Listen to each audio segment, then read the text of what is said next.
Hey everybody, thanks for being here. So I guess we'll just start on the left-hand side of the room, and Charles, why don't you tell us why you're running for mayor? Okay. Hello. My name is Charles Bear. I'm running for Mayor of Bend. Please vote for me. The reason I'm running for mayor is environmentalism. That's my #1 priority, and it will be my #1 priority if elected mayor. I've lived in Oregon for this entire millennium, and I've lived in Bend since 2007, and I think environmentalism is the main issue and the main priority of most Oregonians, and certainly most people who live in Bend. And if you'd like to learn more about this, more about me and my campaign and my platform and my contact information, you can go to my website at globalinternetgovernment.com. And I think Bend, as a city, has a unique and exciting opportunity to not only lead the state, but also the nation and the world in what I consider to be the two most important political issues of this millennium. #2, fiscal transparency in government, and #1, female reproductive rights. I believe that all governments on the planet should be fiscally transparent. I believe this is a major issue of freedom of speech, and I believe that Bend is doing a great job on this, and Bend can show other cities by example on how to do this properly. And I believe the #1 issue facing the earth today, is female reproductive rights, which in my opinion means all females have the right to total and free access to all forms of birth control. And I feel that Bend is also doing a great job in this regard, and Bend can lead by example on this, the most major issue we've got. I've also am very keen on preserving the way of life of people in Bend by making large parks wherever we can within a 10-mile radius of Pilot Butte while we have the opportunity to do that. Thank you very much. Thank you. Hi, my name is Michael Hughes. I'm an attorney here in town. I'm also a hemp farmer. I love the city of Bend, and I believe very much in giving back to the community, and I see this opportunity here, this mayoral position, as a way to give back to the community. I think the new position of mayor is something that's going to require a person who can listen to everyone, a person who can not only listen to everyone, and that includes other councilors, that includes city staff, and that includes the residents of Bend, but they have to be able to then understand what was told to them and articulate that so that they can often be the voice at the council meetings that maybe aren't being heard. And I believe I'm very good at that. As an attorney, we solve complex problems. And I've had a vast experience in a vast amount of areas of law, whether it be real estate, land use, criminal law, government law, any sort of. I've worked for the wetland restoration team when I was at law school, so you know, just general easement law. There's a lot of areas of law that I've actually worked on that would benefit the council, because almost every issue that the city's facing, whether that's transportation, whether that's growth and development, whether that's the homelessness issue, there are very important and complex legal issues that are going to need to be addressed when we do those. And I think having a mayor who's able to listen to all sides of an issue and be able to address complex legal issues would benefit the city. Ultimately, what I hope is that 100 years from now, when I'm dust in the wind and going on to a different adventure, that the city of Bend is strong and is still looked at as one of the greatest places in the world to live. My name is Brian Douglas, and I came to Bend with my family in 1990. I've been a community activist, a disability rights advocate, an entrepreneur, and a philanthropist. As a disability rights advocate, I have pushed and pulled the city of Bend and Deschutes County and the Bend Metro Park and Rec District into compliance with the Americans with Disabilities Act of 1990. As an entrepreneur, I was the creator and founder of the Cascade Lakes Relay in 2007, and this annual race has raised nearly $300,000 for Bend and LaPointe community charities, and is now the single largest athletic event in Central Oregon, surpassing the full pedal paddle. As a philanthropist, I have proved that you do not need a huge personal wealth to do that by creating the business model for the Boy Scout Christmas Tree Recycling Project. And to date, that project has raised more than $1.25 million for scouting for programs in Central Oregon and beyond. I believe that the most important aspect of the mayor's job is to be the, quote, strategic visionary for the city, unquote. So here's a little bit of why I'm running and the things that I would like to accomplish. One, I'm very much in support of a $15 an hour wage. I also believe that we need to reduce the number of counselors in the city from 6 to 4, and I believe that we need to put them into districts, north, south, east, and west. And I also support Tony DeBone when he talks about the fact that there is a lot of land in South County that can be reclassified for starter homes. Finally, I think we're starting to get to a point where we're finding a leading solution to affordable housing in Bend to make home ownership a real possibility and for our children. I also am a big supporter of a $100 million general obligation bond for Let's Catch Up Bend. I believe it's absolutely critical that before we move into the next shiny object, that we look carefully at catching up where over the last 30 years we simply have not provided the infrastructure that is required in a lot of our neighborhoods. I think if we make those improvements across the board, we can improve livability, we can improve walkability, we can build 300 miles of sidewalk, we can pave 7 miles of city streets, we can put about 5,000 curb ramps together, and we can do traffic calming techniques, for example, speed humps, to make our neighborhood safe and more livable, and provide walkability and mobility, which are now the key words for livability in our city.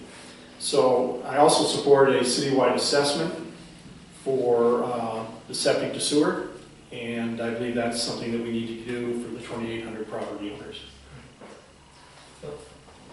Yeah, I'm Bill Mosley. I'm currently on the City Council. I've had various governmental experiences with chair of the MPO, Metropolitan Planning Organization. I'm currently the council's liaison to River West Neighborhood Association. Summit West Neighborhood Association was a former chair of the Bend Economic Development Advisory Board. And the rep to the Downtown Bend Business Association, the Downtowners. So a variety of governmental entities. My business serves governments in 28 states. I own a software company that I started here with my business partner essentially, and have grown to be about 50 employees during that time. I ran for council 2 years ago, and I ran because I had a manager who was making between 50 and 60 who had to live in a tent with her children for 3 months because she couldn't find housing in our community. It's a crisis threatening us. It's threatening our way of life. The Bend that I moved to some 20 years ago is changing. In some ways, there's positive things. Growth isn't all bad, but we're really not keeping up with it. And this election really is about managing growth within our community. Managing it means being able to preserve our way of life, having a place for our children to live, having people be able to easily get around on our road system in particular. The city is constantly reacting time after time again, and I point to the septic sewer system. Septic to sewer fiasco in the southeast part of town is just yet another reaction and another example of how something we could have seen 20 years ahead of time, we react at the last minute, causing people chaos and anxiety in their lives. Some of those people are afraid that they'll lose their homes. We're the 4th fastest growing city in the United States, growing at 12 people a day. We're also the 6th most expensive city in the United States to retire.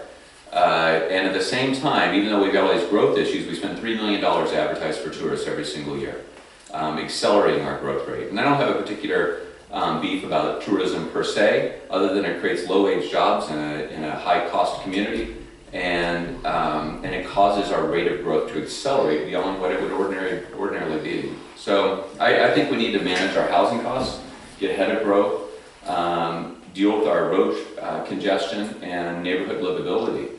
A lot of areas where we're getting some of the increased density within our city are places where people didn't welcome that. They didn't choose to live there. Maybe they lived there for 20 years, and now there's a 6-story apartment building going nearby. And so we're forcibly changing the way people live, and the city oftentimes doesn't list these people. We'll call them NIMBYs, other derogatory terms, and you know, it's just not our future. It's not what people moved here for. So I've been pretty successful in the last 2 years on council, getting Murphy and Empire Roads to be extended after a 20-some year wait, where they built thousands and thousands of homes over along Empire, but we still couldn't manage to extend that road for the residents there. Improving downtown safety is another one where I've done a lot of work. I actually did get the Visit Ben to set up a rainy day fund so that they can set aside some of their tourism advertising budget in other places. I got the city to, for the first time, to establish affordable housing goals. So the city and council resisted me on this, and eventually I persuaded my the other councilors to set a goal of saying anyone making 150% of median income, essentially a household with teachers in it, for instance, we should make that our goal. It shouldn't be just to provide housing for the poorest for the poor. We should provide housing for everyone that lives in our community so we can continue to have a diversified economy. So I've been pretty successful, and I've been able, through my business experience, I've been able to apply my ability to set goals, make plans, and then execute on those things and measure our results. And that's really what it takes. A lot of it's just plain common sense to get ahead of some of these issues. And there's real challenges, but it's going to take a solid goal, plan, and execution to get to preserve the community we love. Hi everyone, I'm Sally Russell. I'm running for mayor. I've lived in Bend since 1984. My family discovered Central Oregon when my grandfather sold saw blades to the old mills in the 1920s. And through my time in Bend, I believe strongly through the course of my entire career to give back to community and participate in community. So I've done that on the Planning Commission, where I engaged in the plans for the old mill and Northwest Crossing. And I also served on several nonprofit boards, as well as actually running. The last job that I had was to run a nonprofit organization, the Cascade Festival Music. My background really is very collaborative. I have learned throughout my career and also through my public service to work with very, very diverse groups of people and bring them together at the table. I currently chair the Deschutes Collaborative Forest Project, which is another place and another table that I sit and I manage, where people from very, very diverse value sets and backgrounds sit together, and the only way to move forward is to find that common ground together and move them forward. I think it's really important as we look at who's qualified to be the next mayor of Bend that we understand the skill sets that you need. All of us sit on council, all seven of us, and we have to agree on a path forward. We set the goals together, and we have to work together as a group. And many of the items that some of my other colleagues have mentioned, you can do both as an individual, but to actually bring everyone together and lead them forward is a very important skill, and one that I think I have and I excel at. I have accomplished a lot on council as well. Over the 6 years I've been on council, one of my major focuses has actually been public transparency. So for instance, one of the things I did was when I came to council, we had the work sessions and we voted on the same day. And I separated those work sessions apart from the days that we voted. I pulled together roundtables for the short-term rentals and the urban growth boundary, the sewer infrastructure advisory group, and many other roundtables, again, where we bring, and I was insistent that we created broader public processes for these events. I also strengthened the neighborhood associations, which originally were not funded and had very little staff support, and that has changed radically for all those 13 neighborhood associations today. I'm experienced. As you can see, I'm collaborative, I do my homework, and I listen.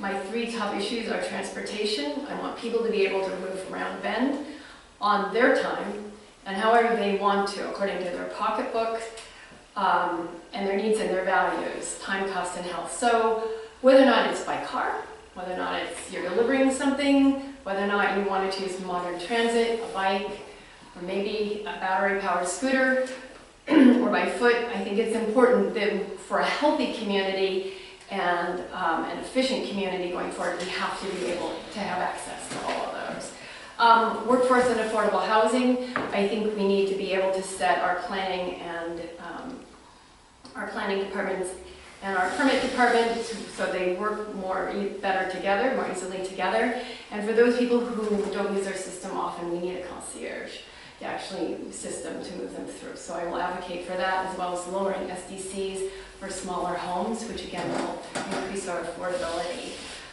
Thirdly, I think we need to protect what we came here for. We need to protect our local culture, and we still need to be able to wave at each other 30 and 50 years from now and be friendly. We also need to protect our natural landscape, and in particular, our clean air, our clean water, and the forest landscape that we live next to and so many of us enjoy. I'm sure we'll talk about a lot of other issues that are near and dear to my heart. We'll talk about homelessness, I hope, and septic to sewer. So I'll look forward to those discussions. Thank you. Thanks. Hello, thank you. I'm Joshua. I think I could probably answer the question of why I ran for mayor quite simply and get to some of my other topics as we continue. But I was finding it very easy to be dissatisfied with the political scene in general of greater America and the precedent that it sets for all of the trickle-down governments. And the option was also made available in this historic time. Ben decided to elect a mayor, and I looked at the criteria and I met it. And I thought what really the town needs is for someone to be a representative of the entire opinion, the collective opinion, and to have someone actively seeking that opinion, actively seeking out the feelings of the community, and then to represent that at council meetings with fellow councilors and to the greater public and throughout our community and beyond.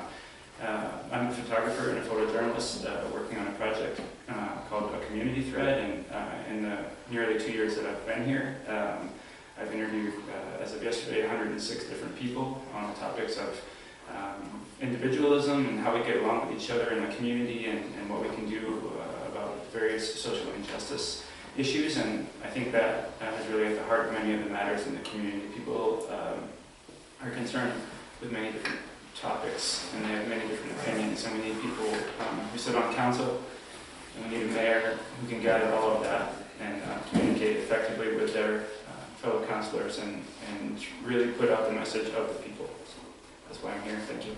Thanks. Check my camera here, make sure it's all good. Who wants to dive into the first question? I'll start first. Michael? Sure. We'll start with you and we'll go around. During this campaign, there's obviously it's political season, so there's a lot of critique and criticism regarding city staff.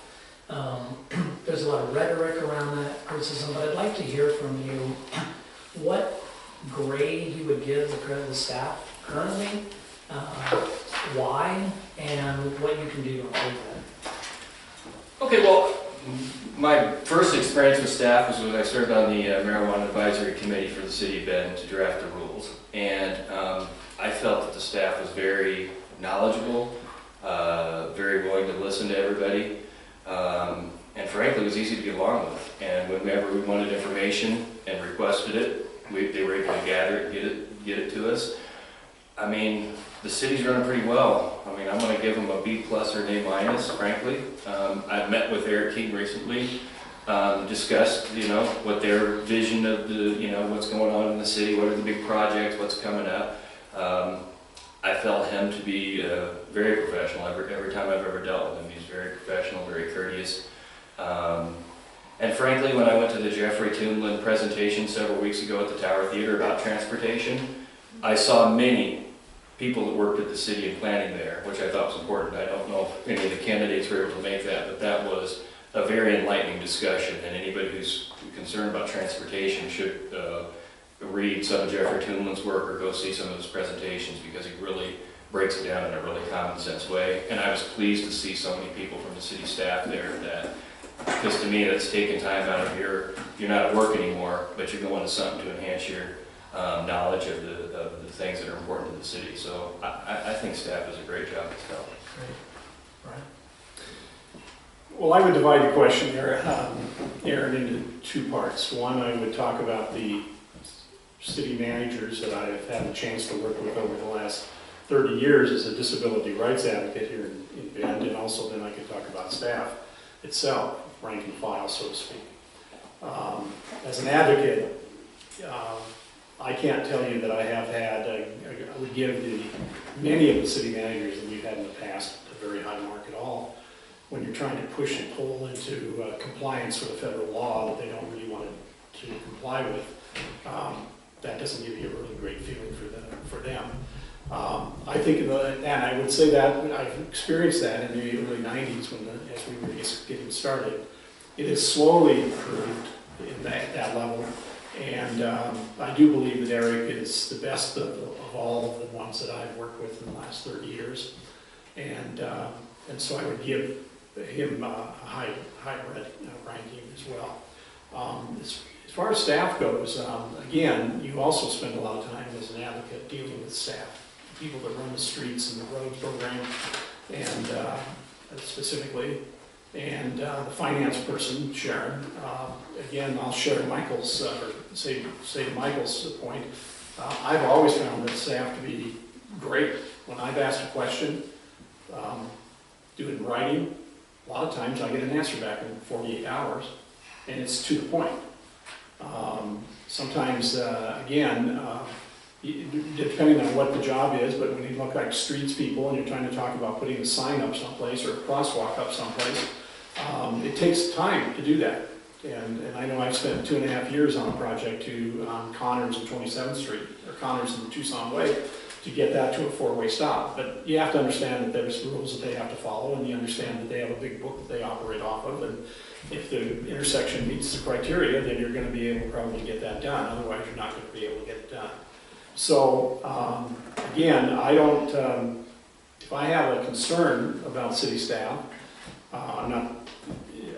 would not be afraid to say that I think there's a couple of city staff that are engineers that really need to be looked at very carefully. I just feel like that's maybe the one department that I've had most of my concerns with, because I've found that a lot of times they just don't seem to be understanding what the problem is, or they come in with a preconceived notion like the crosswalk that they put on 27th Street at Connors, and spent $60,000 to do. Nobody uses that crosswalk, and now there's a likelihood that we'll have a traffic light there when that hotel opens up. Right. And I thought I said to them, why don't you wait a month, 3 or 4 months? Let's see how the permit process goes and how the application goes, and then see where we are. So if we end up getting a light there, the city will spend $60,000, totally wasted dollars. My personal experience with the people that work for the city is that they love the city of Bend, just like the other people sitting at this table. They work very hard. They put in many hours doing what they think is the right thing to do for our community.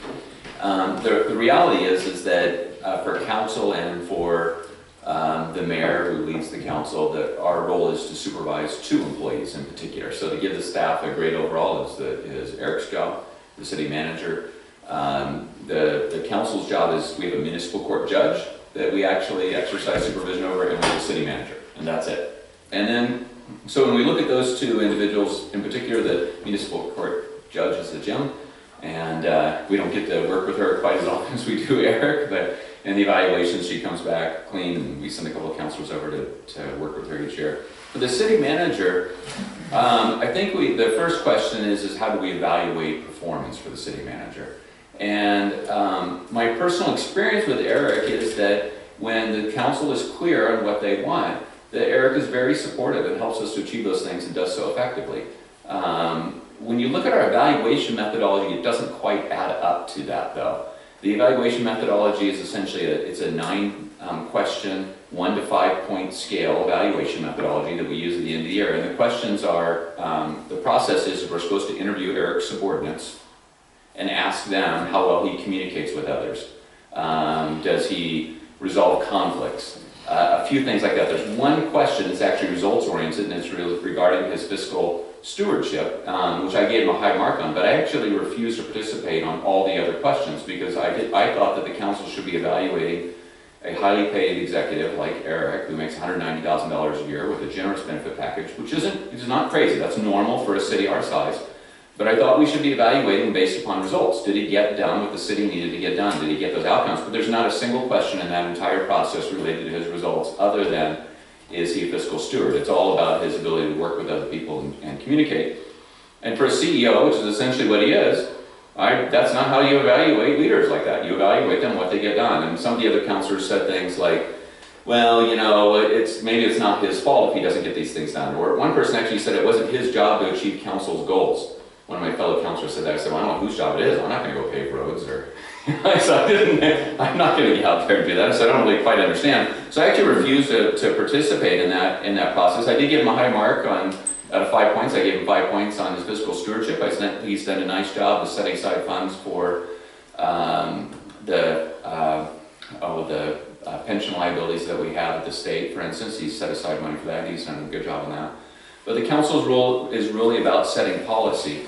And I don't think the council's done a good job of being clear on what we wanted the city to do. And in absence of that, they try to do the best job that they can. But what really happens is like this last time we were doing goal setting, the council chose to spend the money first, and then we chose to establish individual projects that people were interested in. And then we went to our strategic planning session, and at that place, we grouped them into things that had 4 votes where there was a majority, and we grouped them into headers and put a goal on top of it. And then when it came back, we objected because they were too specific and going to tell people that they weren't, some of the neighborhoods and some other places, they weren't going to do what they want.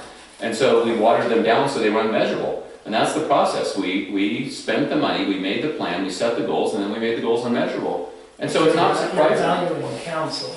Are you giving Eric a hall pass because of the? Yeah, I think Eric's job is to fulfill the policies of the council. Right. And so I don't think it's fair to, I think that Eric does the best job that he possibly can with the council that he has.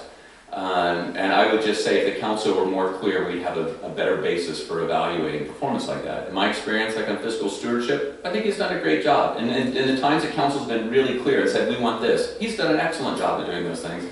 And I don't really have any doubt or lack of faith that if council were clear on a more specific plan, that he would help us achieve that too. So I don't have reservations about our employee. So. Can you repeat the question? I think we're a little off base. Let's come back and Yeah, reset. the question is just basically, what would you give as a grade to the city staff and Eric King, and why? Thank you. So I know from my experience as a director of marketing for Broken Top and also as the executive director of the Cascade Festival of Music, that, and I reported to a board, essentially I execute the direction that the board gives me. And so my evaluation then for Eric, who we hire as a council hire, who gives direction then to his staff, right? My job is to evaluate him. So we as a group, all 7 of us, set goals. We approved the goals. We went through a very extensive process to set those goals. And then we get ongoing updates from all the staff and through Eric of whether or not we're achieving those goals. I have a copy of these goals here.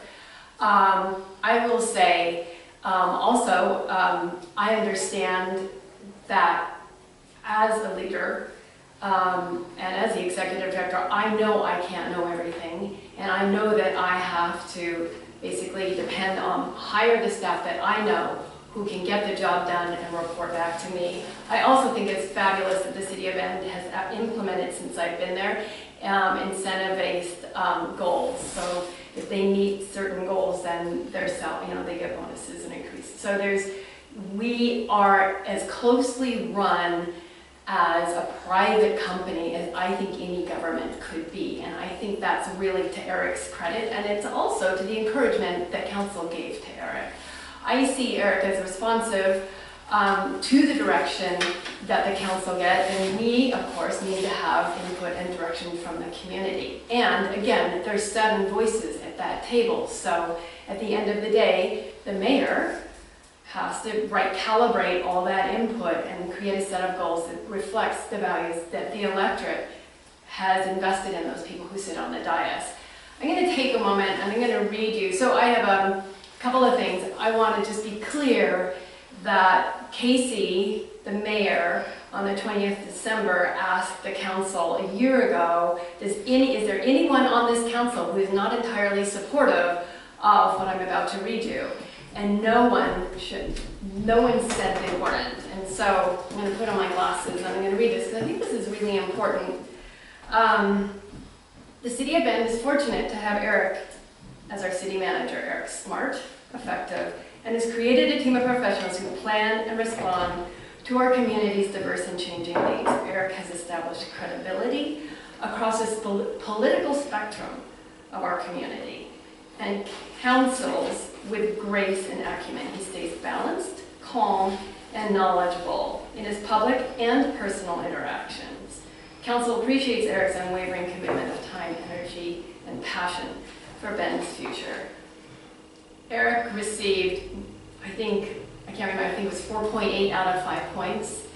Again, and so what I think is realize really this important. is a council, we end up Yes. continuing back on So- evaluating the council But, and the staff, so. So what I'm saying is, we gave Eric really high marks for managing the staff really And well. you support that? And I absolutely support that. Okay. Thank you.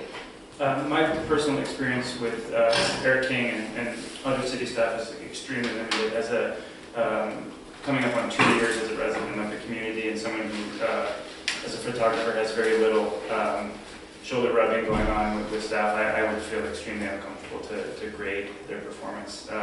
In my experience so far in politics over the last month and a half, every experience I've had with any member of the city staff and Eric King has been extremely professional, and they've given me nothing but kindness. So that's as far as I can weigh in on that. Go ahead, Charles. Yeah, I give Eric King A+, staff an A+. I think they do a fantastic job. I think they're underappreciated. I think as mayor, I would try to move the staff more to the forefront and have them deal with the public more and have them more in the focus of the media and have more of a say in what's going on so they can be more part of the process and feel more included and more appreciated, because they do a really great job, especially Eric King. And I'm sure they have a lot to say, and I'm sure they don't get the opportunity to say as much as they'd like to. So I'd certainly encourage the staff as mayor to speak out more frequently about whatever they consider to be the real main issues, because they probably know better than anybody what's really going on. Great. I just have a quick follow-up, Bill, and anyone else's. I'd be happy to hear your thoughts too. In regards to the evaluation, you mentioned that there's only one point that's really measurable, if I'm understanding that correct. Is there anything? Well, it's based on results. Okay. All right. So is there anything stopping you guys from developing a different evaluation? No, and I had actually suggested it at the council meeting, and then the other 6 councilors voted against it. They agreed with the evaluation system that was used, and so that's what we chose to do. But I did try to actually change it, because I thought it should be based on goals. Okay. Anything to Yeah, I mean, it's, I think it was December 20th, right? And it was 5 days before Christmas, and we've been working on this. We had the summit, I think, 4 weeks out. And so right at that last moment, either you make a decision on what's in front of you, or you work proactively, right, going forward to think about changing it. I mean, we change up our dashboards all the time. I mean, we went into our goal setting session in a really different way than we had done 2 years earlier, because, right, I mean, technology changed, data, we have different ways of capturing data, we have different polls and shifting input from the community, and so try to take that all into, right, how we set up that evaluation process. Okay. Anyone else want to chime in on anything in terms of the Not to say that, I would probably give Eric an A, but his Wisconsin Badgers beat up my Cornhuskers last weekend, so I'll try dropping down to the Well, as mayor, I'd encourage the staff to speak out, even if it's controversial, even if it goes against the grain of what we're trying to accomplish, because that's how things get done, and everybody's entitled to their opinion. And so as mayor, I'd have I'd tell the staff, hey, say what's on your mind. It doesn't matter. Okay. Yeah, the other thing I thought I'd mention is I know there are different points of view on this. I actually feel there's a fair amount of dialogue back and forth with staff along the way. Through work sessions and, There's sometimes committees before it gets to work session, so I feel, and then we often have a lot in public input or outreach into the neighborhood associations before we actually craft whatever decision set comes for vote before council. So I feel like there's, you know, a really good process. So people do criticize staff sometimes of coming forward with just one solution, but I think what people don't often understand is what it takes to actually get us to that point. And there's still flexibility. We often do change the outcome right there after a public hearing before we do the final vote to make it more appropriate for what we're, you know, the end solution that we're trying to get at in the moment. In the interest of getting to another question. Yeah, I think this dovetails into one you had, right? A little bit. Which one? One we just discussed earlier. The mirror? Yeah. Okay. I number two, and I just want to make sure. And I do know that we're getting, you know, time is going quickly, so if we just try to be as succinct as possible, I would appreciate that. So this is a quote unquote new position from the standpoint, it's the first time it's an elected position in many, many, many decades. So what I would like to know is what distinctive aspect of this elected mayor position do you envision different from the role of a city councilor? Brian, I'll start with you. Okay. I think that's a pretty easy question to answer, actually. Under the old system that we've been with for 90 years, with the mayor just being appointed in a room after the election by their partners, by their colleagues, they don't come to the council with a platform.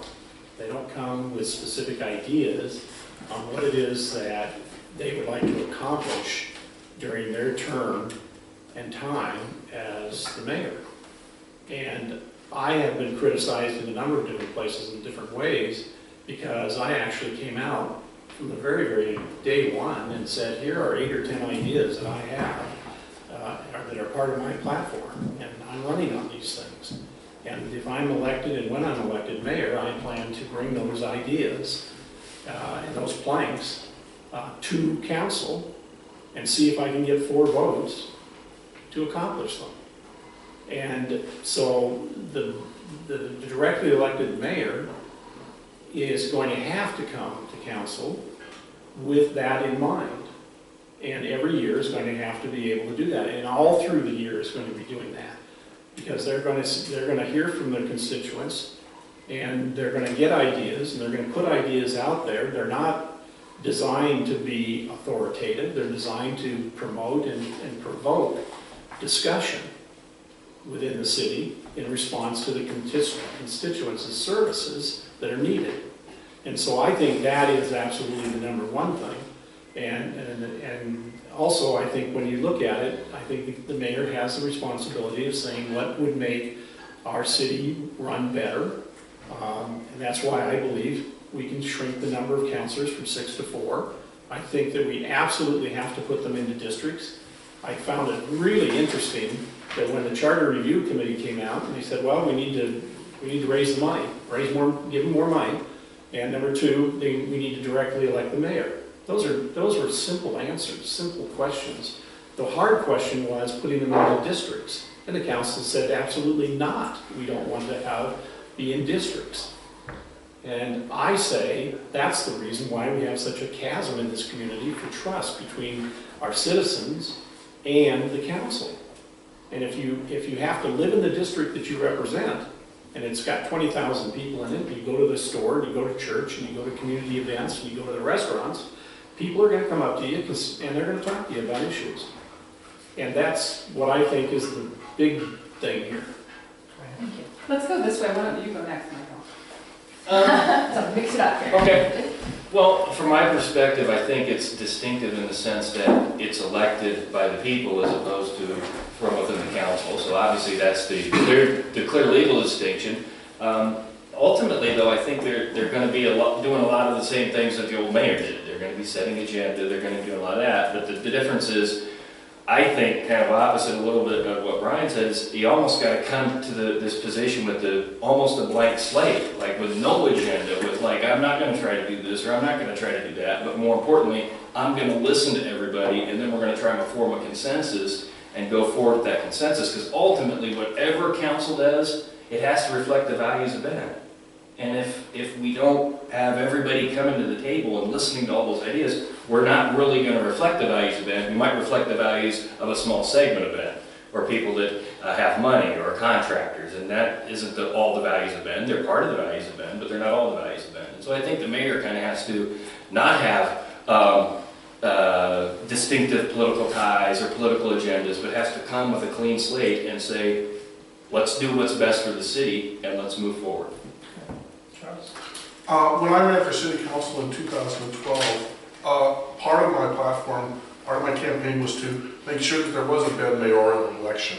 I feel a mayor that is elected is much more legitimate and has much more authority than a mayor that is not elected.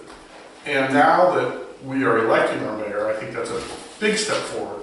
And I think that the newly elected mayor of Bend, Oregon, will also be the de facto leader of Central Oregon. And I think this is a huge role. And I think much like a quarterback in football, the quarterback gets way too much credit for a win and way too much credit for a loss. And I think that the mayor of Bend will also get, too much praise for good stuff and too much blame for bad stuff. But that's the nature of the beast. That's what it's all about. And I think we're all willing to step up to that. And it's just, I think it's a great day for Bend when they elect their mayor. And I think that whoever is elected will do a fantastic job and will have my full support. And hopefully it's me. Josh, do you want to repeat the question as we get to the last three here? Sure, yeah. The question is, now that we're going to an elected mayor position, how do you see that role as distinctive from the role of the general counsel? Sure. Council member. In my understanding of this, very little change. They raised the money a little bit, and then they changed the process of how they get elected. But the job description remains vacant. There's not a lot of information about what the mayor is and is not supposed to do. So I think one thing that would be nice is to define that role a little bit more so that everybody has a better understanding of what that does look like. I'm much more in tune with listen to the community, figure out what it is that the majority of the people want. And not just please the majority, but figure out how to make it best for everybody involved. There's always going to be a quiet voice that's easy to ignore, but I think that those people have a lot to say and a lot to do in our community as well, and we should be a place that is respectful of all of those concerns. And I think the mayor is meant to be out and about. Get your fingernails dirty and shake hands and walk through the neighborhoods and knock on some doors and be out in the public, be the face of the town. And I don't know that changes with the newly elected part, but I do think that is an important part of the position. Get to know the people, be out there, say hey to the newspapers and the radio stations and everybody in the community and be an honest representative of the values of the community. I absolutely agree that an elected mayor becomes really the leadership face of the community, and I think that's a great change that clearly our community voted for in May, and then they'll be voting for that person in November. So the mayor only is still one of 7 votes, so right, we've got to wrangle 3 other votes somehow, so there's a total of 4, and of course it would be best if that mayor is a good enough collaborator that he or she, but hopefully she, will bring all those 7 votes together, because so that you understand that whatever decision is arrived at represents the broader values of the entire community. I think that's a very important thing. Absolutely, the mayor should be more visible in the community and be working with all citizens. And really have time to represent Bend. I think one of the things that I haven't talked about is that this will be my full-time job. I am done with my career. I've worked a full career, raised my 2 daughters, and I chose to run for mayor because it's my time to really give back to my community and serve my community. As I mentioned already, I have a strong background in working in collaborative environments, and as chair, I've proven that I can do that. And again, the other piece that I think is really important is having an elected mayor. It actually makes your voice stronger as mayor when you are testifying in the state legislature, when you are going back to Washington, D.C. and getting those really badly needed funds for our community. Your voice is stronger, so it's important that that person be articulate and also carry the voice of the entire mayor and not just part of the council.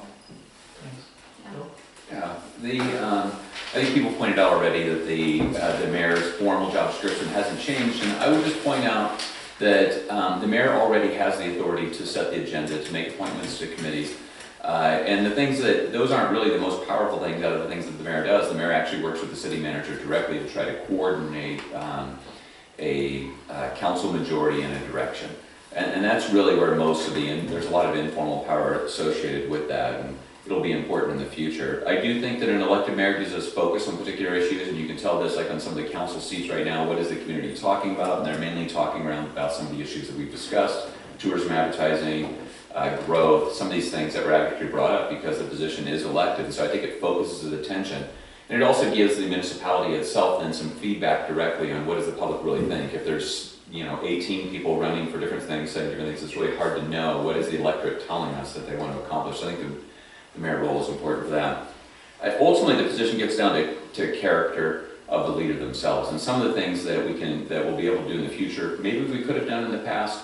I can say that we're a community that's growing fast. There's a lot of diverse opinions, and we're not always going to get agreement on everything. And so, over the last couple of years I've been in council, I worked with councilors Abernathy, Livingston, and Rhodes over and over again to form a 4-vote majority to get this community to actually move forward, and on things like the Neighborhood Leadership Alliance, setting goals for Murphy and Empire, having housing goals and transportation goals, and over again we were able to build that. So you can do that collaboration behind the scenes that gets the council to move in a particular direction. I think it's going to be really important for the next mayor. Can I respond to that? Sure. I would just like to note that Bill and I have almost voted identically on every single issue, so it's more about style than it's about content. I certainly supported Murphy and the Neighborhood Leadership Association. But on that point, we were in the goal setting session and you actually voted against Murphy.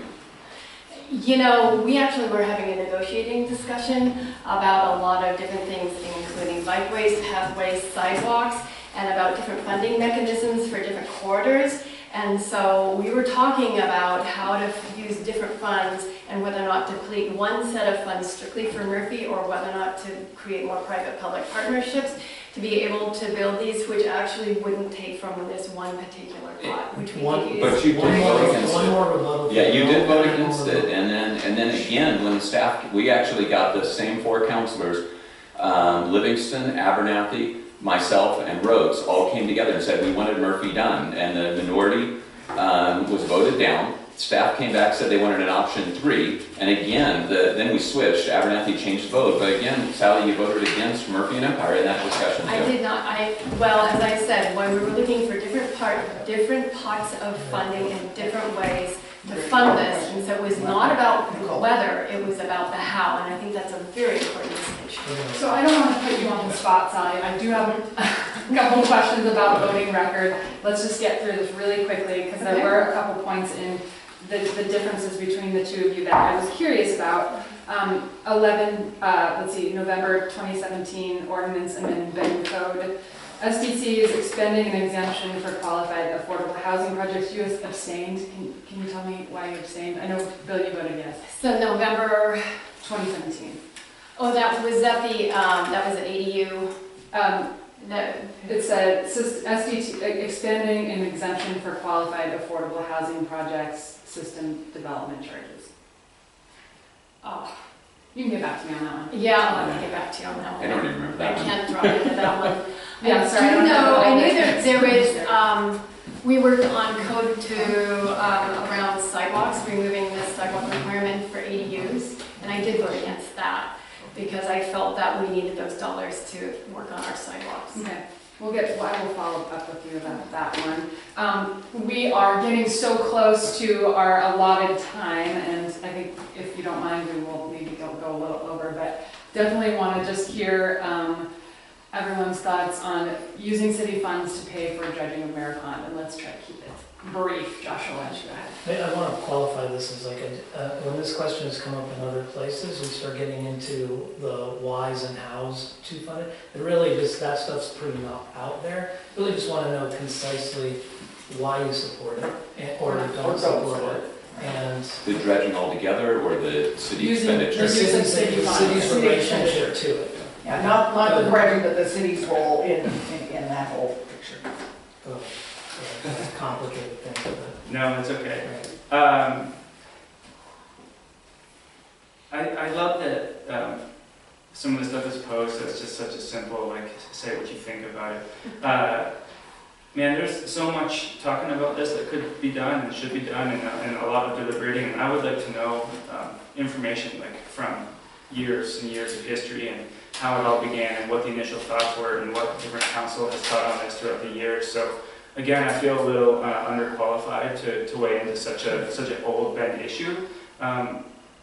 You know, my understanding on this is probably pretty limited, but I don't know that the city of Bend residents should be responsible for every single thing that happens to this community if the same residents weren't involved in the decision-making process to begin with. So if somebody owns that land underneath this issue, what's their role in it? Bend Parks and Rec gets a lot of money. What's their role in it? You know, what is the city's role in it? I just basically have a lot more questions about this. But I don't think the city of Bend and each resident should be responsible to handle every single situation when there's probably things that matter much more. You know, tax people for education, tax people for greater social services, tax people for other benefits that really affect quality of life on maybe less of an aesthetic to the community level. Okay, so it sounds like you're no. You don't want to use city funds for this at this point. Does it connect? Is it fair to say you're no? If it has to be like that, you know, I just want much more information on the issue. Okay. So, I say yes. I mean, this is a centerpiece of Bend. For a long time, we didn't know whether or not the dam was going to stay. We know that now. I say, you know, let's make sure that we're shoulder to shoulder with parks. I know that an LID isn't legal, so that's getting into like too much of it. But I think at the end of the day, it's a really important community value. I also think we have to be really careful to limit the exposure of public funds because we have so many great funding needs for our community. So we have to be very careful. At the end of the day, we know that the bottom of Mirror Pond will be deeded over to Bend Metro Parks and Rec. I think that's important. And we also have the private entity who owns underneath will actually put part of the bill as well. So I think those are all there. But I think we still haven't, Bill will actually be on the committee as we work through the funding mechanisms. And I think we need to minimize the financial exposure to our taxpayers. Yeah, I think my position's pretty well articulated on this. The city has $450 million of backed up growth costs, basically between roads and sewers. We are just tapped out. And when we look at things like franchise fees, for instance, that's going to be a real stretch. It's one of the few sources of revenue that we could actually use to bond a project like our septic sewer or some other kind of project or need that we have in our community. It's $450 million, and to spend money on Mirror Pond is a struggle, and I find it especially a struggle because of the size of the Bend Park and Rec District's budget. Their overall budget is about the size of the entire city of Bend, including police, fire, road, surface, transportation, all of the stuff. It's just, it's almost the same size. And I think that, you know, we can look at it from our little perspective of we're the municipal government and we're the VP and RD and we have these very strict functions, but ultimately we're all trying to serve the same community. Parks and Rec, the city, we're all serving the same people, and we need to do what's in the best interest of all of us. This is clearly a park. It's going to be a park when they turn over the land back to it. And I think that Parks and Rec would be doing us a service by funding this particular thing, especially when the city has so many other needs that they won't be able to contribute to in the future. So I think I could get to a point where I think the city was willing to contribute something, but my starting negotiating position would definitely be that the city should not be involved in contributing to this. Parks and Rec, what can you do to be a good community member? Brian? I want to take odds with Bill on this. He constantly is pitching on Parks and Rec and when it comes to their participation in this and how much money they have and why they have it. We all know why they have it. I think it's very clear. They do a very good job with their projects. They are on time, they're well designed, they're well thought out, and they're well delivered, period. As far as what they're doing with Mirror Pond is they've already said what they're going to be doing. They're going to be doing riparian work on the project.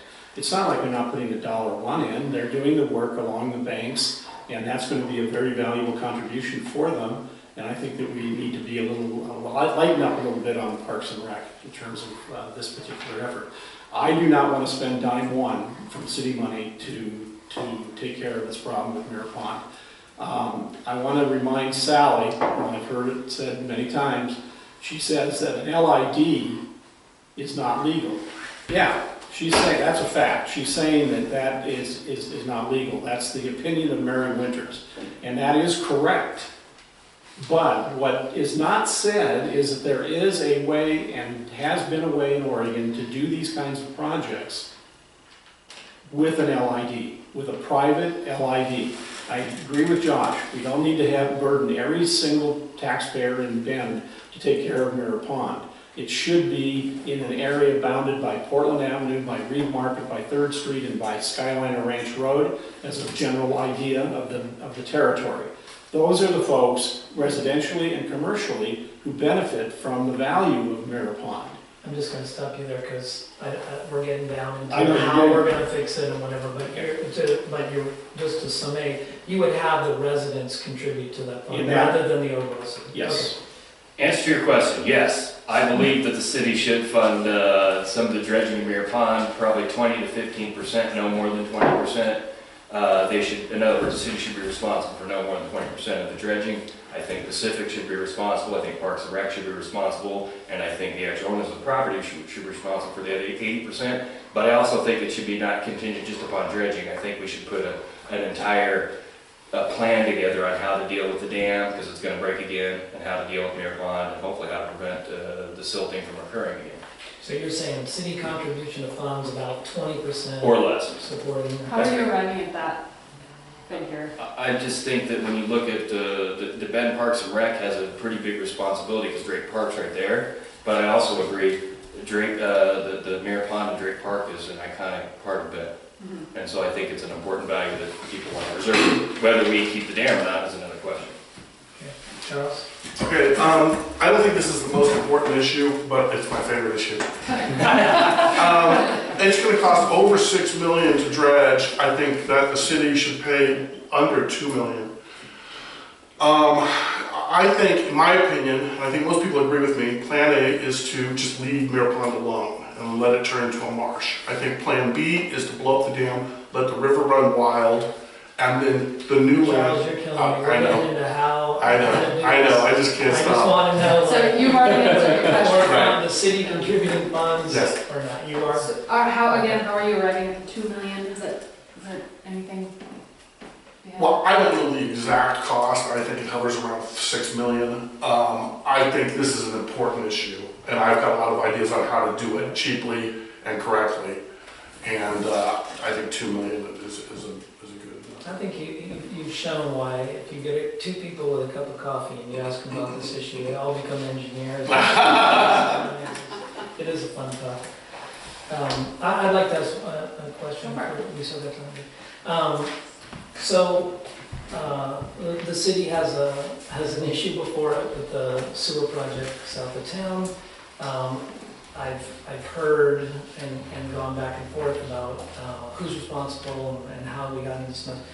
Again, I'm really concerned with what the thought is going forward now that this thing is upon us. How we got here is a matter for historians.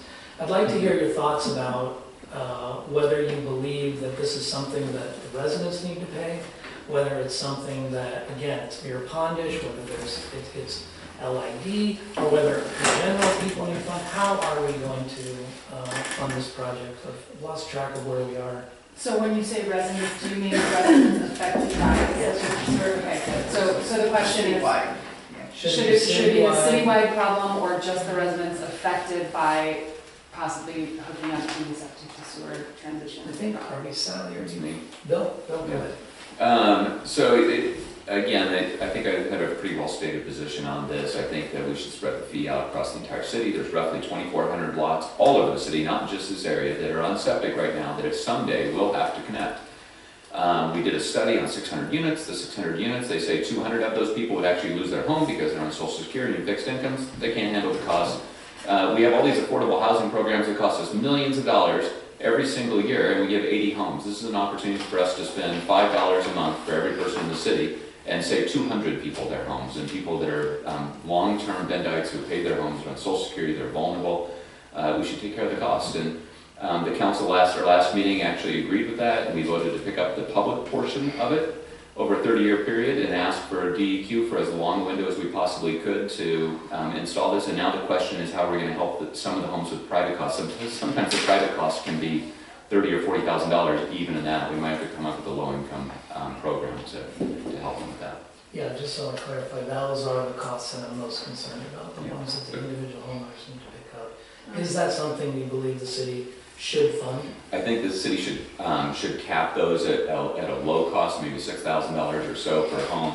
And in some cases allow them to, if they can't afford that, then to allow it to be tacked on so when they sell the home. So we don't charge the amount up front. We should waive the SDCs for the connection in the first place. And that the homeowner shouldn't be, at the very most, homeowner should never be responsible for more than from their residence to the public right of way. Brian, I think we're still moving this direction. Are we going this way? I Okay. think so. I also think I have a pretty clear answer to this question. I've been consistent with it. I believe it should be a citywide assessment and not put on the backs of the 2,400 or 2,800, whatever number it is for property owners in the city. For a very simple reason. The city for 20 years has sucked out all the tax revenue out of those neighborhoods. All the permit fees, all the SDCs. They didn't put one damn dime into a fund to pay for the sewers. And now they have the audacity to come back to the community and say to them, each one $25,000 each to put that in. And I haven't been able to see a number for how much revenue the city's pulled out of that area in 20 years. I think it's a humongous high number and could have easily paid for this. And I think it's just immoral that the city is coming back and asking the property owners to bail the city out for their poor vision, their poor planning, and their absolutely poor leadership over the last 25 to 30 years. Brian, what do you say to the folks who live over by Cooley Road north of town, who just moved here a couple years ago, and now they're going to be paying for that sewer system? Yeah, I'm saying I'm sorry that that's the case, but I'm not going to apologize for it. The city council made this error. They're responsible for it, and they shouldn't put it on the backs of 24 or 2,800 properties, period. You could just say, and then we take care of one another. Yes, and that's it. I would agree with that. We want to be kind. This is politics. Hey, All right, go ahead. I think at the first debate I was mentioning that we should consider doing a special assessment for the areas affected, the 2,400 homes, and spread that out over 30 years so that their costs are reduced greatly. Then I think what should happen, as Bill suggested, is that the SDC charges, the hookup fees, be waived. That's a cost the city can absorb. Maybe the city can then reach into some of the cannabis taxes they have to offset some of those hookup costs. I also believe that there should be a small portion that is assessed citywide, but a very small portion. I think the homeowners affected, if it's a 30-year assessment and it's spread out and it passes along with the sale of the home, would not be a significant burden, and I think that burden could reduce drastically by waiving the hookup fees and then a portion of it being paid for by a citywide assessment. Bill said he supported $6,000. Brian said he supported it, or he said $25,000 was too much. So in between $6,000 and $25,000 is a lot of leeway. That's a lot of wiggle room. Personally, I think that these people bought houses without sewer, and that's what they got. And this is, they're not waking up one morning and saying, oh my God, I'm so shocked I don't have sewer. So I think they should shoulder the majority of their financial. I am in favor of pushing the envelope in creatively solving all of these issues, so much like Mirror Pond. But I think if it has to be, should the city pay for it in whole, I'm on the yes side of that. Every single resident in Bend should contribute to this, and I would say this takes much higher precedence as to the aesthetic and quality of Mirror Pond. I think this is the perfect example, this conversation, of how politics and really good policy making completely collide. And let me tell you why. The realities of what can be done legally and what we can burden ratepayers with and what we can ask ratepayers to do and the time of length and how we're going to do this is all mixed up in this conversation. So I'm not going to clean it up for you perfectly today, but here's what I'm going to say. First of all, we need to divide time from the Department of Environmental Quality. We got that letter a couple days ago. So we did that. So we have time to solve this problem. The second piece is we actually legally, as far as I understand, I've asked a lot of questions, cannot ask our ratepayers to make improvements on private property. So what we can do is put together a safety net program for those people who are on the financial edge. That's very important. And I think that's a very important value for every single councillor on council, and I'm sure it will be for every incoming councillor as well. So I do not want to I want to make sure that every person who, one of those 24 to 800 homeowners, knows that we are very concerned as a councillor that you don't fall off the cliff in this conversation. That's critical. There are lots of ways to share costs between the city and the homeowner in terms of efficiency and timing. So it looks like where the council is going to go, which I am a huge proponent of, is giving each neighborhood the choice of whether or not to opt in or opt out based on a program which allows neighborhoods to come together and say, we have raised a small amount of money to do the laterals in somewhere in some neighborhood. When you have your neighborhood together and you're ready to step forward, we will do it for you at a reduced cost with funds that we've slowly accumulated. That's a great outcome. When I first got on the council, we had skyrocketing sewer rates. And one of the things I wanted to do was sort of hold them flat for a while so people could adjust. Our sewer is one of the most expensive systems in the state. And we need to acknowledge that as for all our ratepayers, as well as how to get this part of our community through this really difficult moment in time. And I understand, I talk to Duguid all the time, right? And Judy about how to solve this problem for our community. I don't think we're there yet, but I have to say that one of my colleagues is dropping a flyer saying we can solve this at $5 a month. That would take us 95 years, and it's probably illegal the way it was proposed. We need to get the politics out of this conversation and get back to solid facts and really solve policy making. Aaron, I want to rebuttal this, please. Sure, we'll give you a couple. Okay. Can we, is this a no, are you a yes or no? I'm just curious about your answer on it. Yeah, it's always hard to know what the answer is. So is it yes or no? Okay, so the answer is, as a city, we should contribute to that part of the system that we can legally fund as a city, which is on public property, not on private property. That's my understanding of the law at this point. And we need to also look for efficiencies and to leverage when people are in the neighborhood doing the work to make it much less expensive for the neighborhoods to work together.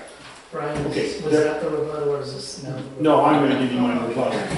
First of all, Sally seems to forget or doesn't understand that there's a difference between $25,000 and what that's for. That's for the pipe in the ground. That's for the big pipe. Sure. Then she talks about it on private land.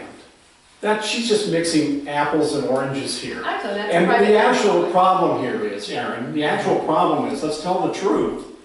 Sally was on the planning commission in 96. And the council. 86, before, would you not Sorry, interrupt, please? let him speak and then you can have a chance. Sally was on the planning commission in 86.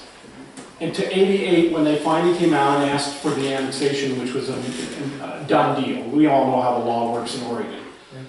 She was on the planning commission until 12, and she went on to the council until now. She's always known this is a problem, this is a cost. The DEQ is a statewide rule. This is not just a hookup that they found out 3 days ago, a cost that they found out 3 days ago. Come on, Sally. Okay, Brian. Now, let's just finish one more thing though, please. Brian, we don't have time. I mean, you made a good point. I'd like to hear Sally's report. Is this biting or headbutting? Do we have a? I think it's point of clarification. It's a more heated than I like, but go ahead, Sally. So, on planning commission, that was never anything on my table. That was never anything that I was aware of that the council was working on. They made that decision independently of anything the planning commission ever had any ability to weigh in on or to work on. And frankly, I wasn't paying attention to that issue. I don't know that I was even aware of it. I don't recall working on it. I didn't work on it. It wasn't an issue. Okay, so we are getting very close, and there's a myriad of issues that we could obviously continue talking about for days. So what I'd like to do is just let each of you share your views on any topic of importance in the city that we haven't discussed yet. It doesn't have to relate to anything else, anything anyone else said. So you just, you get a chance to just state an issue we didn't talk about. Joshua, you look really excited to be first. I already went first. Has anyone not gone first? Are we not being fair? Didn't Sally, would you I like go to go first? We haven't really talked about economic vitality and in our town. I think, the opportunity through really truing up the cost of housing with the types of jobs we create in Bend that are consistent with our livability and our sense of place in our culture is really important. Because we actually live in a really cool town. And so I think the types of businesses that we attract here and nurture and grow is really important. And I think we have some emerging sectors that create higher wage jobs and help us offset and create greater economic resiliency. So like the tech, the biotech, the outdoor recreation are some areas that we can grow. We can use our enterprise zones to take existing companies. I'm a huge supporter of that as they add jobs. We haven't talked a lot about that, and I'm a huge supporter. We know now that we have OSU Cascades, so the opportunity to really leverage OSU Cascades and partner businesses together to, again, grow their workforces is really going to benefit our community. And so I wanted to bring that up because, again, to create resiliency and grow beyond our baseline of tourism, which we've had and depended on for a really long time, is very important. The last point I want to make is that our tourism is declining right now. It's flat and it's declining. And that's been true since 2015 was our highest year. And I think it's really important for us as we talk about tourism to understand two things. One, that the approximately $6 million that goes into the general fund supports primarily our police and our fire departments. So we need to be careful not to eradicate and take tourism out of our economy because we'll lose that important funding stream. Second of all, the city of Bend is in court right now on that other 30% or so. Because we have tried to change that law. Ultimately, we need to understand that if we've managed our tourism by marketing in the off seasons, and we need to recognize the fact that our amenities, many of our businesses, small and larger businesses, all depend on tourism. I think managing tourism and the people that come to visit our community is really important. I have just one little follow-up for you. So besides the enterprise zones, you have just very brief ideas about how to attract new businesses and foster that economic vitality? You know, what's happening right now, we all know, right? People can now move here with their businesses because of the technology shift. I think what I'd really like to answer your question is saying, I think there's better partnerships, public-private partnerships, and the city can set the table so that we can incentivize businesses to build the type of housing for the employees that they need. And I think that also serves young people who are going through our university system who will then go and work for those companies. So I think that will benefit everyone in the long run. Sure. So an issue that there's probably lots of things we can talk about, but the one that doesn't come up very often is actually the livability within our community and how it's changing. And you know, I receive 150 messages a week. I think I've got a list of 50 different topics on livability. It means something a little different to everybody. Anything from mule deer to night lights to naked bike rides, you know, whatever the thing is, it's just this wide swath of topics. But I think it's important we actually listen to residents. The community is changing and growth is going to change us. I've been a champion of the Neighborhood Leadership Alliance, particularly, and wanted a livability committee before it formalized into this, specifically so we could listen to residents and hear their voice in the process. I think Bend can change, but if you're going to be changing quickly, it's really important that you do listen to everybody. I got council to support sending them a change in the land use process, actually, to give notice to neighbors so they could actually see a simpler description rather than a 300-page planning document when changes are going to happen in their neighborhood.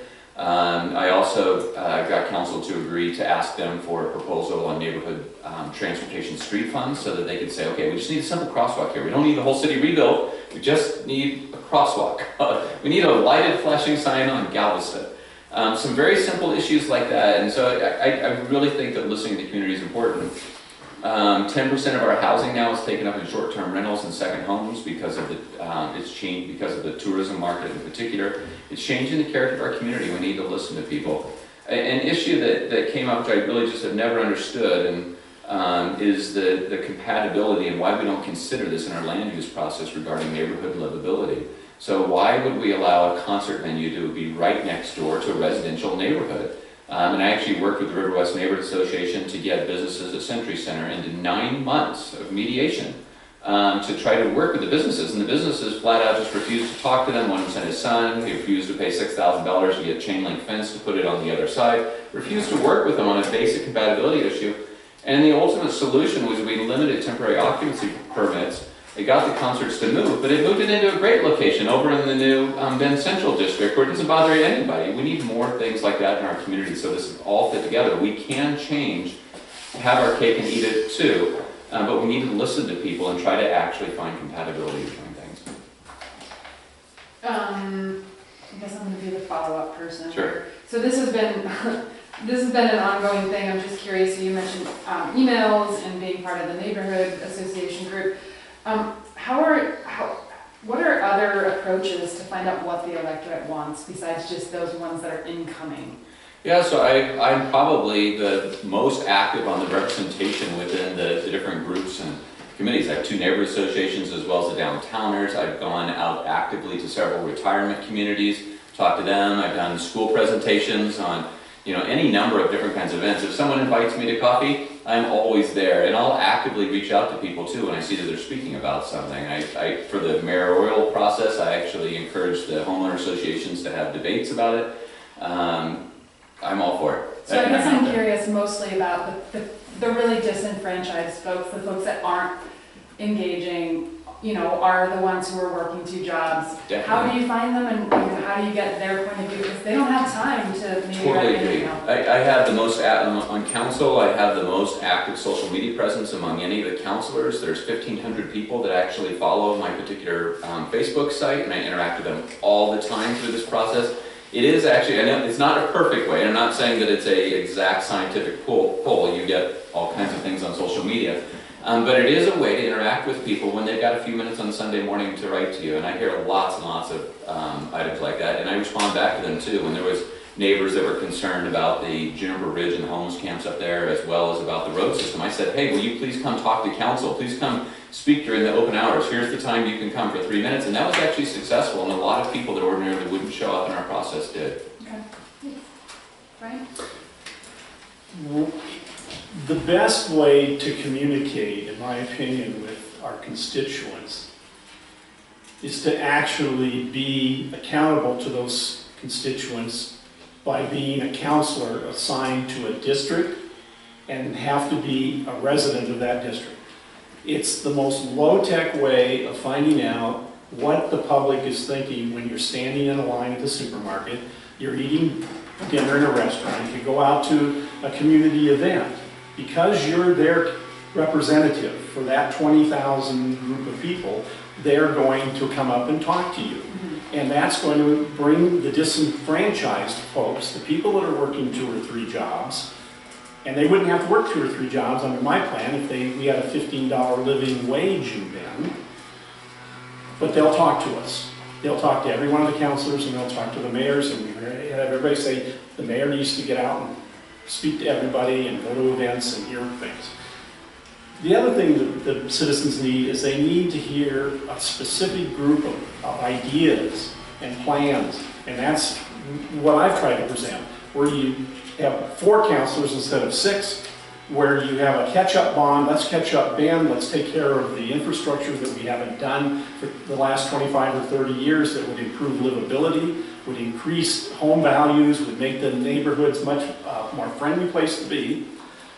These are taxpayers of Bendites who've been paying taxes for all these years, and they haven't gotten these basic services. And the city repeated the same process when they went out to the southeast neighborhoods. Net zero energy plan, I think, is something that it would be a great benefit to the city. Obviously, I think the assessment program for the sewer program is important. I think we don't need an east side bypass coming right down the middle of 27th Street. I think the city, I think it's take pokes at people that supported the OSU campus to be shoehorned into the west side, that have made the west side basically just a bad place today. And I live on the east side, and I don't need to come to the west side except to come to the Newport Market and Market of Choice. And otherwise, I'd stay out of the area because it's crowded, condensed, parking is a huge problem, and it was brought to us by somebody sitting to the left of me running for mayor today, and somebody who wants to talk about how concerned they are, wringing their hands about their concerns, but have been in government in one way or another for the last 20 years and have done nothing in these areas until the problem hits us right in the face. So I think that the mayor being directly elected is going to improve our overall system by increasing the amount of exposure to the councilors. They'll know who to go to ask about a question. Today, you got 7 councilors, and who knows who to go start with to ask about something that they're concerned about. And it's going to help those people that are working multiple jobs and are disenfranchised and really have no interest in the city, except when they see you standing in line at the grocery store and say, hey, oh, by the way, counselor, do you know about this? So there's, all of these things, a lot of times, there's a need for consensus on the council. So, okay, in the example of the $15 minimum wage, I'm assuming that would be like an ordinance that you try to pass. How would you go about achieving consensus among the council for that? All of my ideas and proposals, I know, require 4 votes. Right. I'm not stupid. So you take each one of those issues and you sit down ahead of time and you talk to the councilors and you work towards, see if you can get a consensus. Can I get 4 votes for a $15 living wage? If I can't, then what I would do is I would go to the public. I'd use the bully pulpit. And I'd go out to the public and I'd say, hey, guys, we want to do this. We want to do this living wage issue. We want to put the councilors in districts. They don't want to go into districts, but I think we need to be there. Do you agree? So now come to council, spend 3 minutes talking to them as fast as you can, once a month or twice a month. Write letters to the editor, send them 300 emails. I think Bill should be getting at least 300 a month. And I'm very generous with Bill's time. And so That's how you do it. You build consensus, but you have to present an idea first. Right. Somebody has to generate the idea. It may be a lousy idea, but it may be a good one, because if you're not afraid of sharing the success, you have an opportunity then to get input from all sorts of different people. Sally talks about this collaboration all the All time. right, I'm sorry, I probably shouldn't be asking so many follow-ups here. Can I ask, is this our closing argument? Yes, Yeah. this is just your chance to. Okay, I just wanted to make sure that you haven't had. Say We it. already had the opening, we don't want to repeat it, we just want to issue Yeah. this. Michael? Typically, I'd like to talk about economic stuff. Sally talked about that. The reason I like to talk about that is because for over 20 years, I fought to change the cannabis laws in this country. And in 2014, we did change the cannabis laws in this state, and that has produced a multi-million-dollar industry in the city of Bend. I'm also a pioneer in hemp farming, and that's bringing a billion-dollar industry to Bend. But the thing I think that nobody talks about, that we need to talk about as a community, something that's very important, we saw what happened down in Reading this year. We as a city need to really address our fire prevention, our wildfire prevention measures, see what measures we have in place, work with state and local, federal officials if we need to try to create some sort of buffers between our city. We also have to make sure we have contingency plans and be prepared, so if there is a wildfire and certain sections of our city are implicated, that we have plans to evacuate people. So I think it's important to look at this as a city, as a whole in the city. We need to bring our first responders in. We need to make sure that our first responders, police and fire, have everything they need, and we have a plan together so we are prepared for wildfire. More importantly, that we can prevent any wildfires, so we can prevent loss of damage and human lives in the city. And I think one of the issues there may be reevaluating our fireworks policy in the city. I mean, that may not be popular, but I think it's something we need to look at and have a discussion about, because we live in a high desert, and I know parts of Colorado, they don't allow fireworks because it's too high and dry. Yeah, they have them in the New Year's time, I know what they do. You're not for larger fireworks, you're for no fireworks. I'm just saying we need to address the issue. I mean, we had a fire that last year, this summer, that thing over on the butte could have turned ugly fast if we'd had a 20-mile-an-hour wind kick up. It would have turned ugly real fast. And I don't want that to happen. I want us to be prepared. So I hope that's something that the council can work with the county and the federal officials, and we can be prepared. More importantly, we can prevent it from happening. Thanks, Michael. Well, Bend is growing very quickly, and Bend will continue to grow very quickly. And in order to alleviate all this pressure on traffic and growth that it's creating, I would focus infrastructure, and I would focus to the east and growth to the east, specifically Alfalfa Market Road.